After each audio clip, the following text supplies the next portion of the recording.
Hello అండి, జై శ్రీకృష్ణ. ఇంతకుముందు కుట్టడం చెప్పాను కదా. ఇప్పుడు మన మెయిన్ బ్లౌజ్ పీస్ ఉంది కదా, దాన్ని ఇది ఏదైతే ఉందో ఇది ఉల్టా ఇట్లా పెట్టుకున్నాం కదా. పెట్టుకున్న తర్వాత ఈ మొత్తం చుట్టుపక్కలంతా మనం స్టిచ్ వేసుకోవాలి.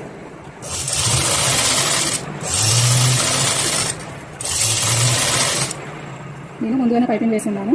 ఇది నార్మల్గా పెట్టుకున్నాను, తర్వాత కూడా పైపింగ్ వేసుకోవచ్చు.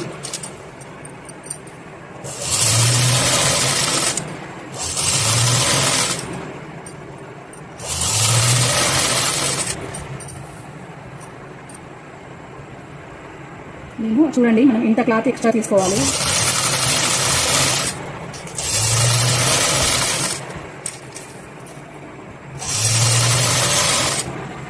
అయిపోయింది.